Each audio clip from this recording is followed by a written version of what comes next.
Hello and welcome to the gun shop. I have here for you 5 of our top 5 game guns. This is not an exclusive list, but of course we've missed a couple of things out. Choosing your top 5 guns for game shooting is damn difficult, especially when we're talking about specific model and make. So, we have here, as a starter, the Browning 325. I loved the Browning 325 game. The engraving was just spot on. The actual spec of the wood was fantastic. But most importantly, it was this beautiful thin rib they put on their game guns on the 325 that was absolutely lovely. It came with a nice rounded fore end. Generally just a spectacular gun to shoot at a game for not very much money at all. This one's had probably seen better days, but can't help but love it. You just can't help but love it all the same. They're such a nice, pleasant gun to shoot in a 28 inch only, really. I've shot the 30 inches, great sporters, but if you're after that particular game style, I think the 28 inch, where they just started using the monoblock barrels at this particular age, if you go back a bit, they were chopper lump and they were a bit lighter and actually a touch better. But yeah, fantastic guns, through great patterns, shot very well and handled lovely. And they still do today. Surprisingly, these things don't actually change. Let's move over to the right here. The Guerini Magnus Light. As a shot, probably our best-selling game gun overall. An immensely lightweight gun.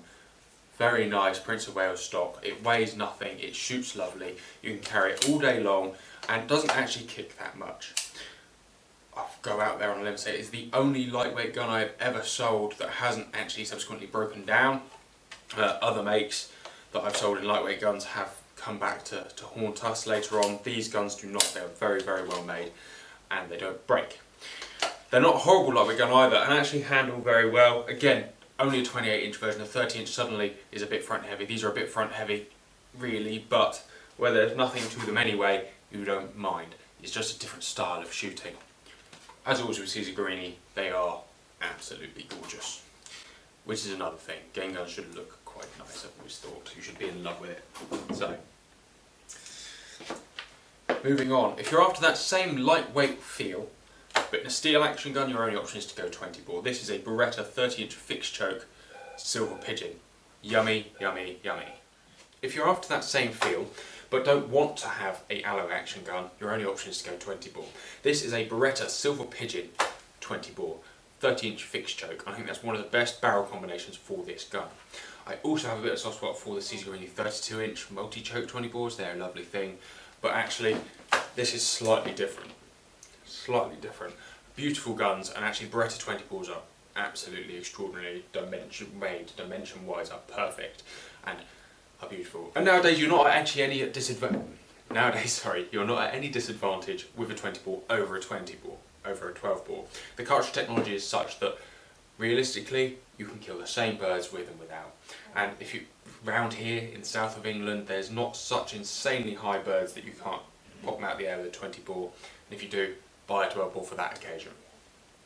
Different sort of worlds between this lightweight 12 and the heavyweight 20, but take your pick. Personally, I like the depth that a 12 bore provides, but I've got fair size hands, I'm a fair size guy, so I still like my 12 bores, but I still shoot a 20 bore on the side. It doesn't really matter. You've got to have many guns. Many guns is the answer to this. There's not one gun that's perfect for everything, so buy them all.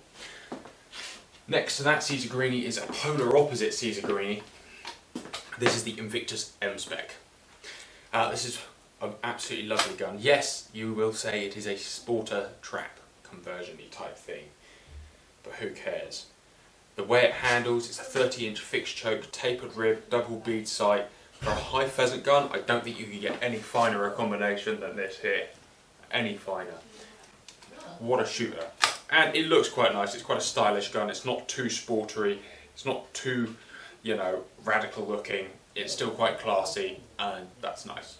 Plus, the Invictus lasts forever, and if you're going to be putting 36 grams through it all season long, season in, season out, the Invictus is probably one of the best actions for taking that sort of abuse.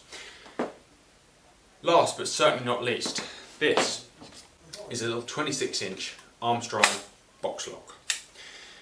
Here to represent all and any side-by-side, because apparently if I put 5 side-by-sides on the table, people would just think I was biased. I say that I shoot an over and under at game mostly because, again, they take the abuse of heavy loads at high birds. and I shoot my over under more and better. But I still have a side-by-side for taking out. I think it would be wrong not to take one out. Like with all things, wise man, many wise men have always said, if you're going to shoot and you're not that great, you might as well miss with style. And there's nothing quite as stylish as swinging through a bird with one of these. They're lovely to shoot, they're designed for game. You get that lightweight build of the 12 bore lightweight action and the 20 bore heavyweight, and yet magically have a steel action. There's less wood, it's nice, you can carry it around all day, they're quicker, they're just better for game. That's what they're designed for. You know, you're not having to go down these odd routes as opposed to doing all this, you know, things that we're trying to figure out ways of not actually owning side-by-sides. Alright, biasness over, there is obviously a downside. Most of these things don't have big chambers, most of these things have double triggers, some of these things don't have ejectors, and there is a certain lack of reliability, so you always, either way, really want one of these sat in the car for when this maybe breaks down when you're out game shooting. So, those are my top 5 driven game guns. However, actually I've decided that that's probably a lie because I don't shoot any of these at game. None of these are the exact model that I shoot. This is the model that I shoot.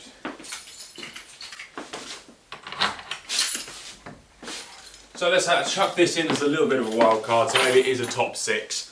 But this is the best gun in existence for all-round shooting. The bores are great, the pattern great, the action is solid.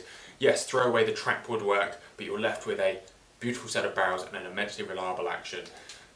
And that's what I've got. I've got a converted Mark 38 trap. What a gun.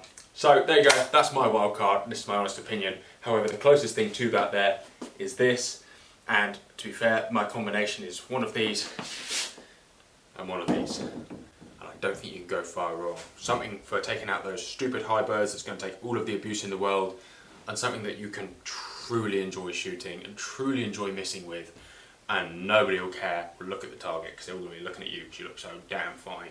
Yes, one of these and one of these. That would be my combination. I'd buy 2. Any of these mixed with one of these, but preferably a side-by-side and a solid over and under with some serious choke. Make you look like a pro on those high birds. Thank you very much for watching. I'd love to know what your top 5 are. If you've got any additions you chuck in here. Take care.